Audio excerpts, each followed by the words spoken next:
bienvenue dans la pause fitness. Alors, ce podcast est réservé à ceux qui veulent améliorer leur nutrition, leur entraînement et aussi peut-être leur style de vie. Donc pour tous ceux qui me suivent depuis quelques temps déjà, vous pouvez me laisser une petite évaluation sur la plateforme de podcast de votre choix. C'est ce qui m'aide le plus. Allez, on démarre l'épisode.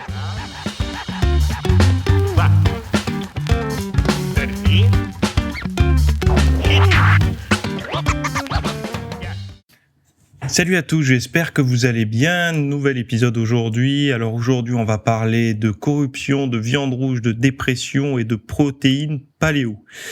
Et c'est pour ça que j'ai mis sur la vignette, vous allez voir le retour de la viande rouge. Alors faites attention, parfois les titres sont un peu ironiques ou alors sont un peu provocants même. Là, dans le sommaire, le sujet qui, moi, me semble le plus important, c'est celui sur, justement, cette viande rouge par rapport à une étude qui est sortie il y a pas très longtemps. Donc, d'ailleurs, je me rends compte que je vous ai pas mis la source, donc je vais faire ça de ce pas. Alors, donc c'est bon, c'est chose faite. Maintenant, on va pouvoir passer au sujet. Alors, le premier sujet, c'est sur la protéine vraiment paléo. Donc, je sais pas si vous avez déjà lu un article sur ce sujet ou non, mais il y a une entreprise qui s'appelle Paléo, donc une start-up belge, qui coopère avec le centre de paléogénétique suédois pour créer des burgers à base de viande de mammouth synthétique. Donc des fragments d'ADN de mammouth de plus de 1,2 million d'années ont été combinés avec de l'ADN d'éléphants africains et asiatiques pour recréer le gène de la myoglobine de mammouth inséré dans de la levure. Donc le produit ressemble à un hamburger et a un goût plus intense que le bœuf selon le PDG de Paléo, Hermès Sanctorum, Mais Paléo n'est pas la seule entreprise sur le marché de la viande de mammouth. Donc WOW, je sais pas comment on prononce, VOW, une société australienne, et Geltor, une start-up ayant levé plus de 100 millions de dollars, explore également cette idée avec des applications allant des bonbons gélifiés aux cosmétiques. Je sais pas si vous avez envie de manger cette protéine-là, cette viande-là. D'ailleurs, je sais pas quel est votre point de vue par rapport à cette viande qui vient d'un laboratoire, qui n'est pas une viande, naturelle. On a beau dire tout ce qu'on veut, ça restera quand même de la viande faite à partir d'ADN, de gènes, de machin, de tout ce qu'on veut, mais pas du tout de quelque chose qu'on aura chassé dans la nature ou autre, quoi. Mais pour le coup, celle-là, elle sera réellement paléo, hein, puisque si là, pour le coup, ça sera vraiment une. Alors, à la limite, je serais presque moins dérangé par de la protéine en poudre, comme ça, parce que la protéine en poudre, dans la tête, ça reste quand même un complément alimentaire, même si ça reste du lait en poudre, hein, pour le cas du lait, et pour les œufs, pareil. Hein. Enfin, c'est pas du lait en poudre pour les œufs, mais vous avez compris. Ça me dérangerait moins parce que j'ai moins de résistance à ce que les compléments alimentaires soient retouchés par la main de l'homme, parce que c'est pas quelque chose qui domine dans mon alimentation. Il va y en avoir, mais pas à hauteur de matin, midi, soir comme les 3 principaux repas de la journée. Là, d'avoir des steaks comme ça, alors pourquoi pas, par exemple, si ça peut permettre de réduire l'élevage intensif, etc. En fait, voilà. Moi, ça me dérange pas si ça reste, par exemple, dans les fast-food ou au restaurant. Et si on peut enlever toute la viande de ces choses-là. Alors, les grands restaurants, je pense qu'ils font appel à de la viande de bonne qualité. Mais par contre, les chaînes, les fast-food et tout, je connais pas la nature de leur viande. Et c'est vrai qu'on aurait tendance à penser que plus ça brasse, plus il va y avoir de maltraitance animale, d'abus en fait de ce côté-là. Donc dans ce cas de figure-là, moi si je vais au fast-food ou si je mange une pizza qui est de la viande qui est poussée en laboratoire et pas de la viande qui a été chassée ou élevée, ça me dérange pas en fait. Ce qui me dérangerait plus, si cette viande-là vient dominer ma diète au quotidien, parce que ça se trouve, ça sera hyper fiable, hein. Mais aujourd'hui, j'en sais rien, donc je peux pas m'avancer sur ça, quoi. Bon, le deuxième sujet, c'est justement ça, viande rouge et lait entier, finalement, est-ce que c'est bon? Donc là, globalement, ils essayent de voir si les recommandations actuelles sont en fait à réduire les graisses, etc. C'est une bonne chose ou pas? Et on va voir qu'il y aura pas mal d'articles, il y aura pas mal de sujets qui pointent vers ça dans cet épisode. Donc, la consommation de viande rouge non transformée et de céréales complètes n'impacte pas significativement la santé, d'après une étude publiée dans le Journal européen de cardiologie. En fait, qu'est-ce que ça veut dire ? Ni la viande rouge non transformée... Alors, aujourd'hui, on parle beaucoup de la viande rouge. Bon, la viande rouge, cancer colorectal, problème, au niveau des graisses, problème après au niveau climat, etc., etc. La problématique, c'est que la viande rouge, quand quelqu'un parle de la viande rouge, si on veut faire un titre choc, par exemple, la viande rouge donne le cancer, ou la viande rouge tue à petit feu, etc. Enfin, tout un tas de titres qui vont donner envie au lecteur d'acheter le journal ou d'ouvrir l'article. On va chercher le titre le plus sensationnel possible. Donc, on va pas trop faire de nuances sur la viande rouge de bonne qualité, nourrie à l'herbe, etc. Et la viande rouge ultra transformée que vous allez retrouver dans des préparations surgelées en boîte, etc. Mais ça fait quelque temps déjà que, et certainement vous le savez parce que vous vous sentez un peu plus concerné par l'alimentation santé que la plupart des gens, mais on ne peut pas mettre dans le même panier de la viande rouge qui vient de cette ultra transformation, donc de celle qui est vraiment retouchée maintes et maintes fois, et le beefsteak que vous allez acheter chez le boucher le dimanche matin ou quand vous allez en famille de temps en temps manger un vrai morceau de viande rouge. Et à l'opposé, de l'autre côté du spectre, on va avoir les céréales complètes qui seraient une panacée contre, pour tous les problèmes de santé. C'est-à-dire que vous avez dû entendre déjà de manger des céréales complètes, des grains entiers, c'était ça qui allait vous préserver de tout problème de santé. Donc là, j'aime bien en fait le discours un petit peu de ce texte qui dirait que ni la viande rouge non transformée, ni les céréales complètes n'impactent significativement la santé. Ce qui veut dire que ce qui peut orienter la santé, c'est autre chose. Et cette autre chose, on va en parler maintenant. Donc cette recherche menée dans 80 pays indique qu'un régime riche en fruits, légumes, produits laitiers et surtout entiers, les noix, les légumineuses et poissons, est associé à un risque moindre de maladies cardiovasculaires et de mortalité précoce. L'étude la plus diversifiée jamais réalisée souligne que la priorité devrait être à l'augmentation de la consommation d'aliments protecteurs comme les noix et le poisson, plutôt que la réduction des produits laitiers. Elle remet également en cause les recommandations actuelles d'éviter les produits laitiers entiers. Alors j'ai regardé un petit peu, je n'ai pas trouvé de lien significatif avec l'industrie laitière. Parce que là on pourrait se dire, bon, il doit y avoir un truc avec l'industrie laitière. J'ai pas trouvé honnêtement de lien. Bon après il faut vous dire une chose, c'est que c'est des conflits d'intérêts et des sources de financement, vous pouvez en retrouver là-dedans puisque il y a tout un tas de vu que ça regroupe des tas et des tas d'études, forcément en fonction des données, vous pouvez retrouver parfois Pfizer, vous pouvez retrouver l'université de je sais plus où, vous pouvez retrouver plein de choses comme ça, mais j'ai pas vu l'industrie laitière. Donc mais attendez, je vais faire quand même une recherche supplémentaire. Et oui, j'ai trouvé deux sources bien cachées qui sont la Dairy Farmer of Canada et National Dairy Council, donc aux États-Unis.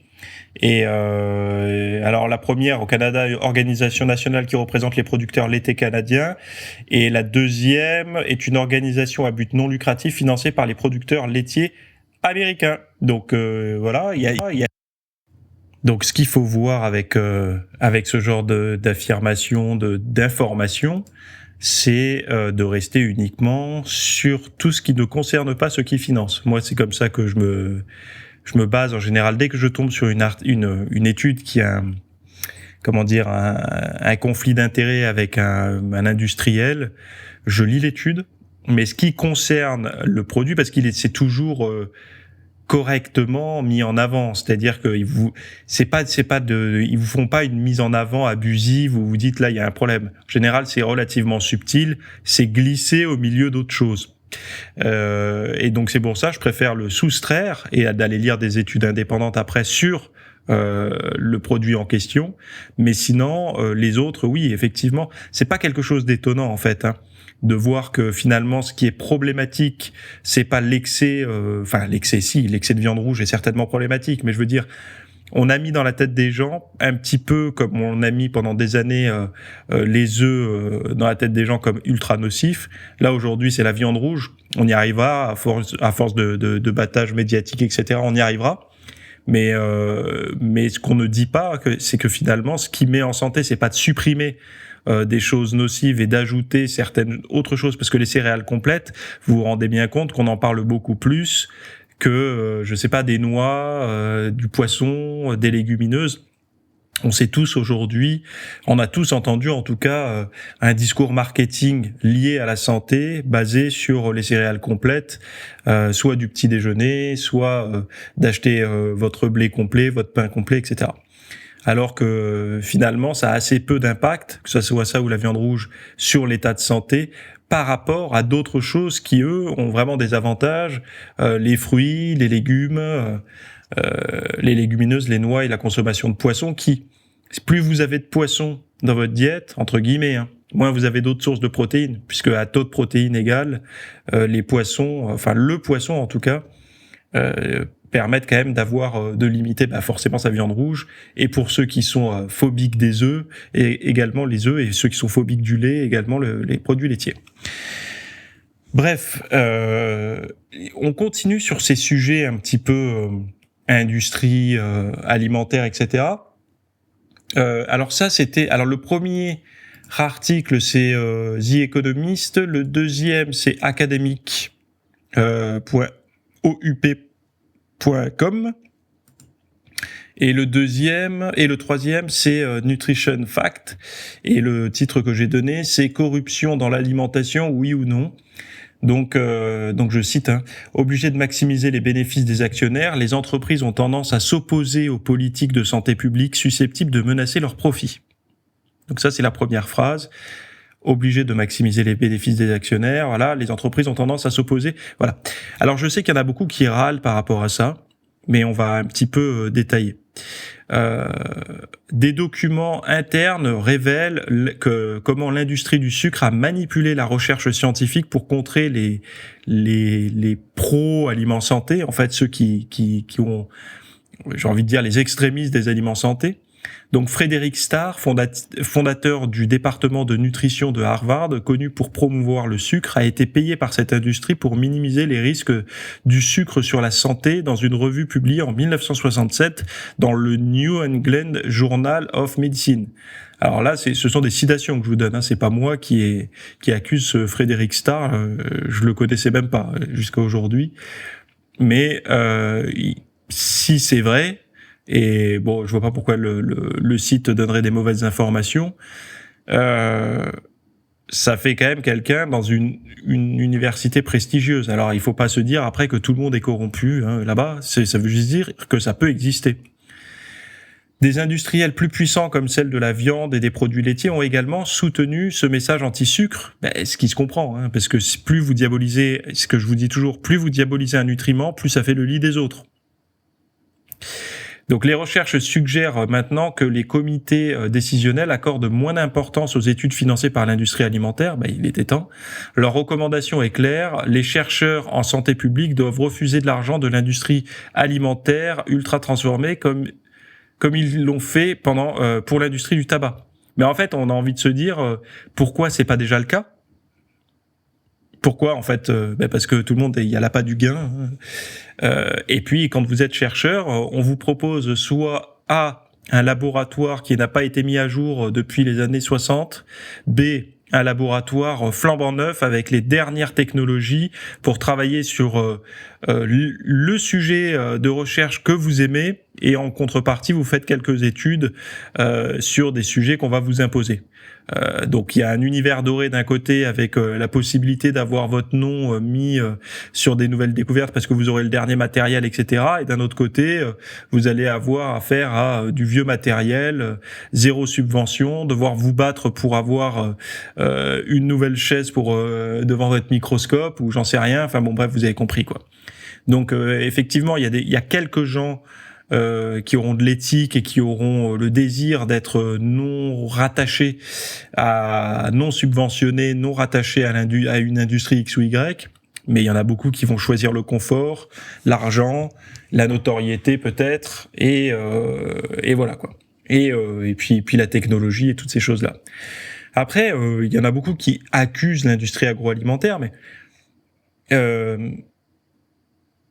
admettons vous rentrez pour un quinquennat de comment dire, de dirigeants, donc c'est-à-dire que vous êtes embauché par exemple chez une grande multinationale de l'industrie agroalimentaire, et vous avez pour objectif d'amener la société soit à la sortir d'une crise, soit à l'amener à un niveau supérieur à ce qu'elle était quand vous l'avez trouvée, puisque c'est le but.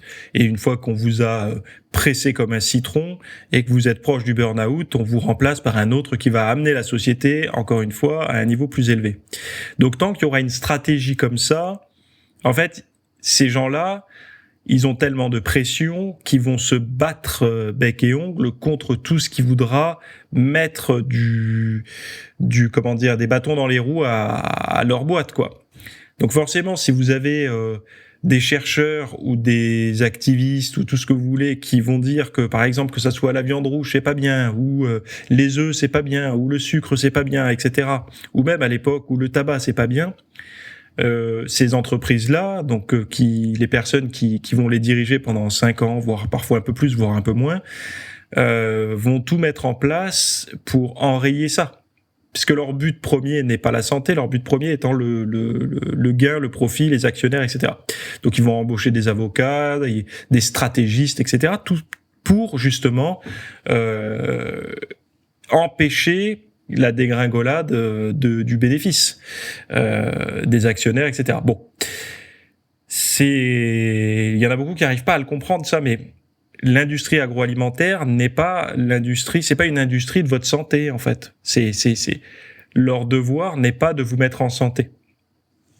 Et c'est pas non plus de vous mettre en mauvaise santé. En fait, son devoir, c'est de vous nourrir et faire des profits. C'est tout. Il y a pas de, c'est très simple en fait. Hein. Après, il y a des lois, il y a des règles, mais elles sont assez minces quoi. Donc les industries plus puissantes comme celle de la viande et tout, donc ça c'est normal, ce que je vous disais, qui en fait c'est eux-mêmes, ils se tirent c'est comme en politique en fait, hein. Quand il y a un diable, ça arrange tout le monde parce que les autres petits diablotins passent pour des gentils en fait, hein. Et donc voilà, donc quand la viande va mal, le sucre va bien, quand le sucre va mal, la viande va bien, enfin vous avez compris quoi. Donc la recherche financée par l'industrie a montré qu'elle a jusqu'à 88 alors je reprends. La recherche financée par l'industrie a montré qu'elle est jusqu'à 88 fois plus susceptible de produire des résultats favorables aux bailleurs de fonds. Donc à l'industrie. Hein. Par exemple, après avoir reçu don d'1 million de dollars de Coca-Cola, l'Académie américaine de dentisterie pédiatrique a modifié sa position sur le rôle des boissons sucrées dans les caries dentaires chez les enfants. Donc encore une fois, ce sont des citations de l'article que vous retrouverez sur Nutrition Fact. Ce qui veut dire que l'argent fait plier des points de vue censés être pour le coup pro-santé, en tout cas pour votre santé. Là, c'est aux États-Unis, mais on espère qu'en France, ça soit plus souple. Alors moi, j'aime bien rêver un peu, j'essaye d'avoir un peu de positif, mais j'y crois pas trop. Hein. Honnêtement, je pense que quand on tombe dans une période un peu délicate au niveau des finances, etc., il est assez facile d'accepter de changer légèrement ou de de distiller, de diluer, j'ai envie de dire, même son point de vue pour qu'il soit moins sévère envers un industriel X ou Y, quoi.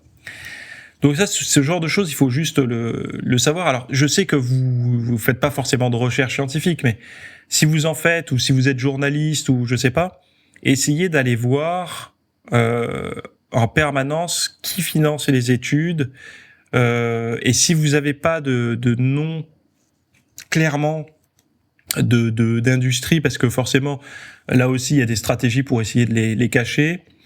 Et si on vous donne des noms d'individus ou dans les conflits d'intérêts, on vous donne un ou deux noms, mais on vous dit pas pour qui ils bossent vraiment. Eh ben, faites votre recherche. Et souvent, quand vous voyez financé par industrie de la santé, enfin pas industrie, mais centre de santé, centre de machin et tout, souvent, ce sont des centres de recherche créés par l'industrie agroalimentaire. Et ceux qui sont à leur tête sont souvent des anciens cadres de l'industrie agroalimentaire. Alors là, dans tout ce que je vous raconte, il y a rien de comment dire, d'alarmiste ou quoi que ce soit, c'est juste de la lecture. Vous avez des études, à contrario, qui sont dépourvues de financement, etc. Donc, vous pouvez comparer. Et une étude financée par une industrie n'est pas forcément une étude que vous ne devez pas lire. C'est juste une étude que vous devez lire avec un certain... vous savez, comme les articles, vous avez déjà dû voir ça sur Internet, des articles qui vont vous vanter les X compléments alimentaires pour la perte de poids ou quoi que ce soit. Alors, ils vont vous faire une liste. Et puis, à la fin, ils vont vous dire, mais quand même, le mieux, c'est celui qu'on propose parce que, justement, il regroupe tous ces trucs. Donc, ça veut pas dire que tous les premiers qui vous ont cités n'étaient pas bons.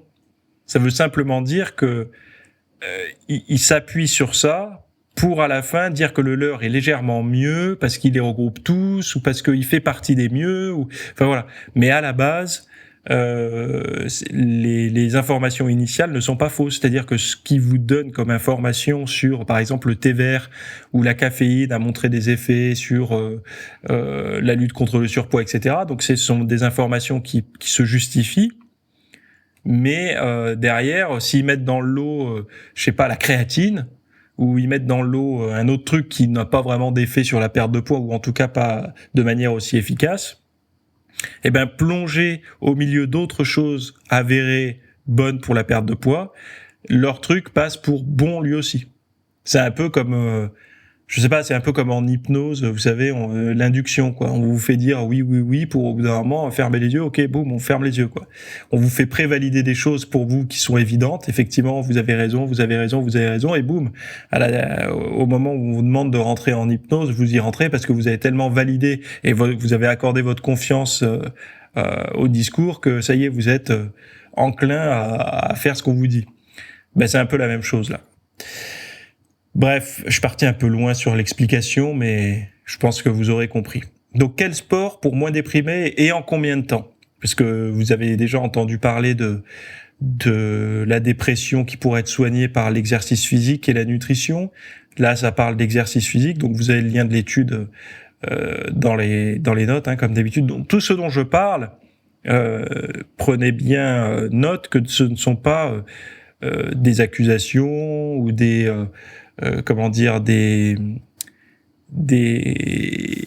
données que je sors de mon chapeau. Tout est documenté, tout est linké. Je m'appuie sur des articles. Et vous avez juste à aller les lire si vous êtes intéressé dans les notes.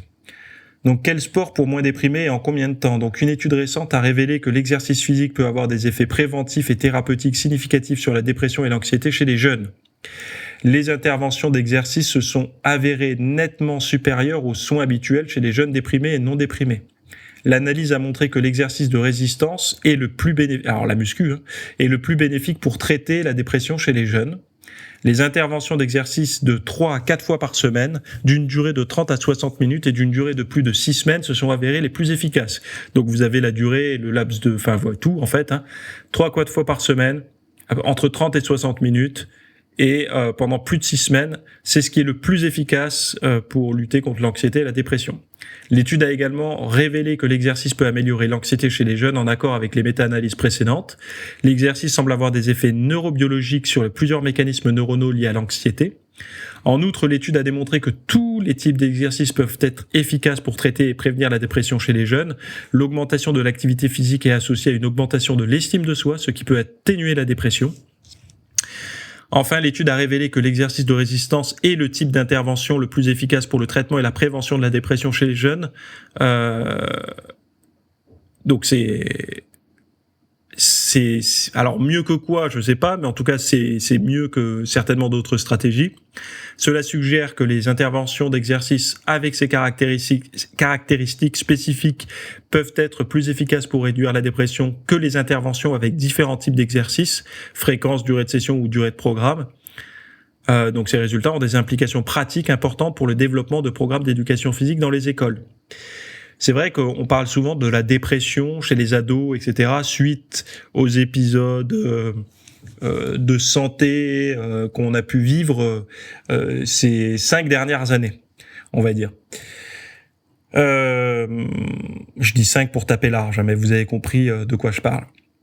Eh bien, le sport, notamment la musculation, ça donne une fréquence, 3 à 4 fois par semaine, une durée de séance, 30 à 60 minutes, et une durée dans le temps, donc à peu près 6 semaines, voire plus. Ça crée des effets bénéfiques. Donc 6 semaines, alors je sais pas ce qu'on pourrait en dire, mais est-ce que par exemple, vous seriez favorable à du sport de type musculation dans les collèges et lycées? C'est-à-dire donner un accès libre et gratuit à des salles d'entraînement dans les... Alors collège c'est peut-être un peu jeune, on va dire lycée. Qu'est-ce que vous en pensez? Moi personnellement je serais favorable à ce que des salles... Alors je pense qu'aux États-Unis c'est déjà le cas et dans d'autres pays. Mais en France, d'avoir, au lieu d'avoir juste des stades, etc., d'avoir au sein des lycées des salles d'entraînement, de musculation. On voit bien que la musculation aujourd'hui chez les plus jeunes en tout cas, et ça commence à prendre. Pourquoi? Parce que il y a les réseaux sociaux, et que les réseaux sociaux c'est quoi? C'est de la beauté, de l'esthétisme, etc. Et qu'est-ce que fait un adolescent? Il cherche pas à avoir du pouvoir, il cherche pas à avoir de la réussite. Ce qu'il veut, c'est être beau ou belle pour voilà, être apprécié, être aimé, obtenir l'approbation du sexe opposé ou du même sexe si c'est son truc. Et donc du coup, l'esthétique et la beauté, et donc qui passe par l'esthétique au niveau corporel, ça compte beaucoup. Donc c'est normal qu'aujourd'hui, on voit plus, en tout cas moi déjà quand j'étais encore en salle de sport avant de basculer en 100% home gym, je trouvais qu'il y avait de plus en plus d'ados, mais j'imagine qu'aujourd'hui ça doit être quelque chose de sérieux. Après je peux le voir, il y en a pas mal sur les, sur les terrains de comment on appelle ça, de street workout en plein air là. Il y a pas mal d'ados qu'il n'y avait pas il y a quelques années. Donc forcément, c'est bien, parce que si c'est un sport qui leur permet d'avoir un meilleur équilibre, une meilleure santé mentale, là ça peut donner des indications. Après c'est vrai que le sport reste quand même une indication assez mal recommandée, en tout cas ça reste difficile parce que enfin je sais pas si ceux qui ont déjà souffert de santé mentale sauront répondre, mais quelle est la plus grosse souffrance qui vous pousserait à faire du sport? L'obésité ou la dépression? C'est une question qu'on peut légitimement se poser. Moi, personnellement, j'ai déjà eu des troubles de santé mentale assez forts, on va dire, donc anxiété, burn-out, voire état dépressif, mais même si c'était beaucoup plus burn-out que dépressif, parce que la dépression, c'est quand même particulier. Donc, on va dire épuisement professionnel ou épuisement tout court et anxiété très forte. Et le surpoids, donc j'ai eu aussi du surpoids par le passé. Je sais pas lequel des deux mots MAUX m'aurait le plus poussé à me mettre au sport. On sait aujourd'hui que globalement, le surpoids, ça pousse assez peu les gens à faire du sport. Sinon, il y aurait moins de surpoids. Le surpoids continue à augmenter avec à chaque année. La dépression, je sais pas si dans le discours, parce que les gens ils sont pas vraiment au courant que le sport peut vraiment aider. C'est-à-dire que les gens ils se disent bon ok le sport ça peut marcher un peu, mais ils disent je suis trop fatigué, je vais pas en faire parce que nerveusement je tiens pas le coup. Sauf que si on leur disait que le sport leur permet d'avoir des effets antidépressifs quasiment, voire parfois plus élevés et plus rapides et sans effet secondaire que des médicaments. Je ne sais pas si ce discours passe, parce que ce discours, en tout cas, il a été mis en avant par pas mal de médecins psychiatres un peu alertes sur le sujet de l'activité physique. Et donc, du coup, est-ce que ces gens-là, ça les motiverait plus ? Je ne sais pas. Moi, je pense que quand même la santé mentale, que ça soit par l'alimentation ou par l'exercice physique, beaucoup de personnes sont en demande par rapport à ça. Et ça mériterait un discours un peu plus appuyé. La problématique, encore une fois, c'est que les salles de sport ne sont pas suffisamment puissantes, ne génèrent pas suffisamment de revenus pour financer des études comme le ferait l'industrie alimentaire, comme on en parlait dans les précédents sujets. Et donc, du coup, vous avez peu de chances de voir le sport fortement mis en avant, fortement marketé pour lutter contre certaines pathologies. Autre chose, pensez juste à quelque chose. C'est une réflexion. Enfin, moi, je suis pas complotiste. J'essaie juste de voir le monde comme il est et d'essayer de le comprendre, ce qui est pas évident. Je dis pas que j'y arrive, hein, mais j'essaye d'ouvrir les yeux le plus grand possible pour essayer de comprendre. L'industrie pharmaceutique, donc celle qui nous soigne, enfin qui fournit aux soignants les molécules nécessaires à, on va dire, à notre guérison. Imaginez, donc on est d'accord, ce sont des entreprises cotées en bourse avec des actionnaires, donc avec certainement des objectifs, etc. Donc ça, je pense que tout le monde est ok là-dessus.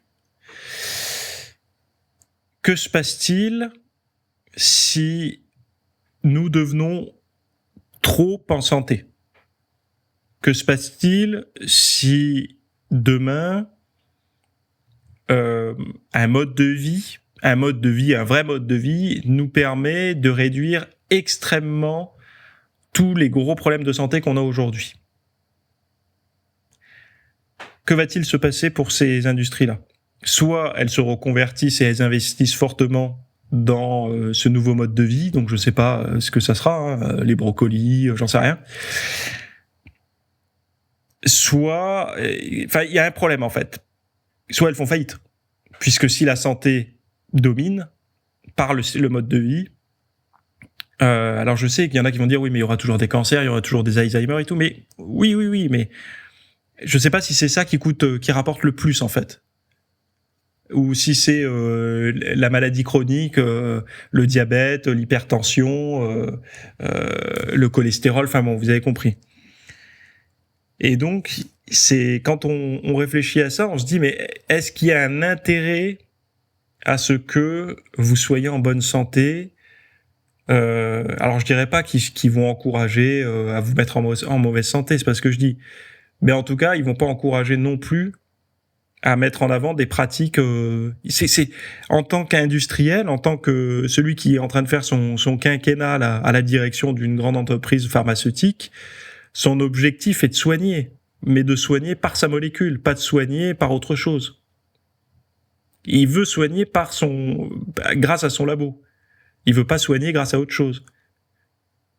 Ça veut pas dire que c'est malsain. Ça veut juste dire qu'il se concentre que sur ce qu'il produit, ce qu'il va pouvoir vendre. Il a aucun intérêt, en fait, à mettre en avant autre chose. Ça veut pas dire qu'il ne sait pas que ça existe. Ça veut juste dire que ça lui rapporte rien de le mettre en avant. Et je pense que c'est un peu plus comme ça qu'il faut réfléchir plutôt que de dire oh là là, ils savent que ça existe, mais ils le mettent sous le tapis parce que en fait ils vous mettent en avant des trucs qui vous rendent malade. Là, je pense pas quand même. Ces gens-là, faut pas oublier que ça reste des êtres humains qui vont aussi un jour tomber malades, comme toute personne qui avance en âge, et ils ont tout intérêt à trouver des traitements à un moment donné pour les choses sérieuses, quoi.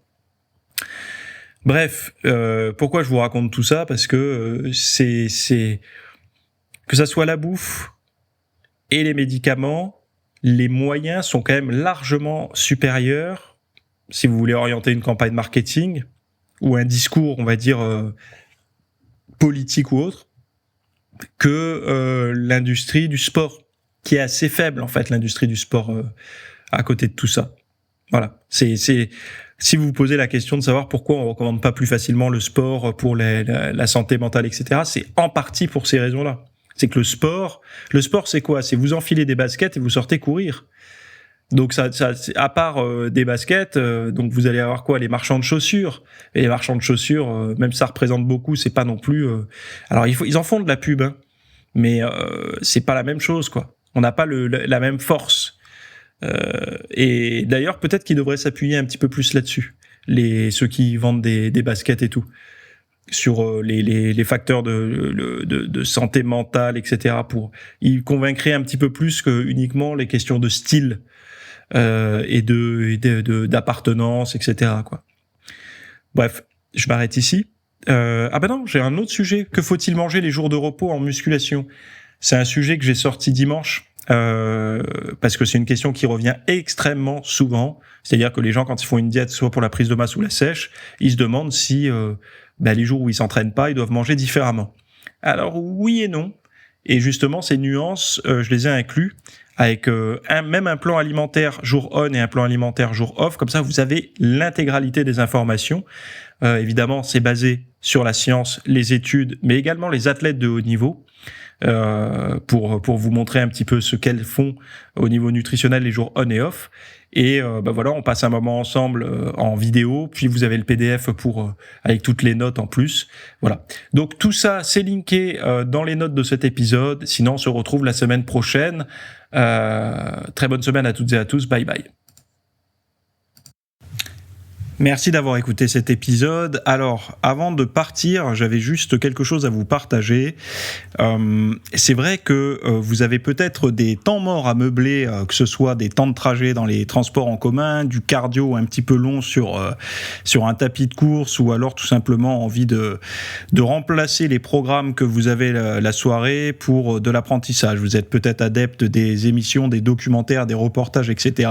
Sauf que dans le monde de la musculation, de la nutrition, du développement, d'un mode de vie sain, etc. C'est un peu maigre en contenu dans les médias grand public.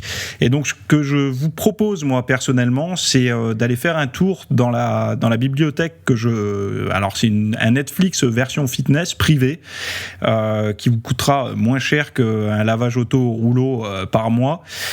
Et là, vous avez vraiment tous les sujets. Alors, c'est plein de cours que je propose. Il y en a déjà plus de 300.